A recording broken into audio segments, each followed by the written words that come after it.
Someone once said that inflation takes from the ignorant and gives to the well-informed. While that seems a little harsh, there is some truth to it.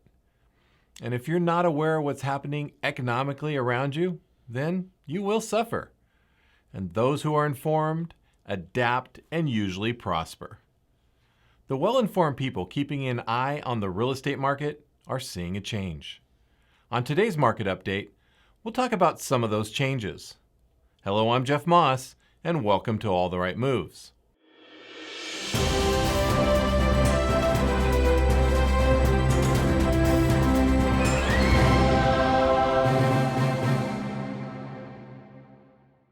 Most people are aware of the continuing rise in property values. It's great for those who own a home and terrible for those who don't. But how is this rise in prices going to impact us? Let's backtrack a little to inflation. Inflation is a more likely factor in damaging our economy or making life uncomfortable. I wouldn't worry much about real estate market crash, but instead watch the producer inflation number that rose to about 8% last month. This means that people who produce goods are paying more for their goods. They will in turn pass that cost on to us, the consumer. We could have inflation numbers we haven't seen since the late 70s very soon.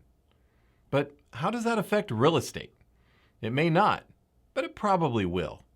Home prices are driven up by low rates. If inflation continues to increase, the Federal Reserve will be forced to raise rates, which affects affordability and pushes down home prices. But right now, we're not seeing that. How does affordability look right now? According to the Deputy Chief Economist at First American, we are seeing some signs of softening in the housing market. But context is important here. We're still very much in a seller's market, but we are seeing some early signs of softening. Prices are continuing to rise, but the rate of increase has slowed. However, nearly 50% of homes are still being sold over the list price. As we discussed in previous shows, home prices are going up fast because of low interest rates and lack of inventory. Buyers were out looking because affordability was increased by low rates. But at the same time, homeowners were not selling. This pushed the prices up. Now there are more homes coming on the market.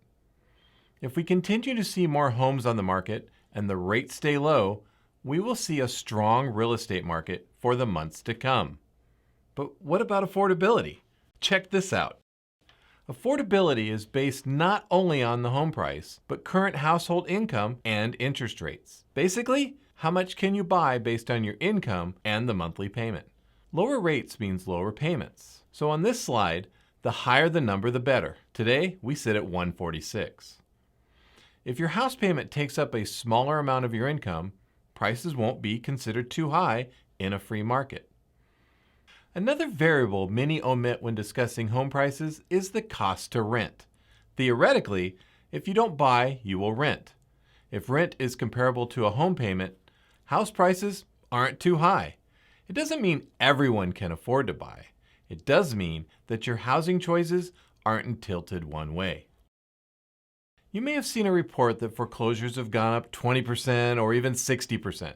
However, that's from nearly zero last year. And that was because of federal moratoriums. And those moratoriums are over. So statistics need context.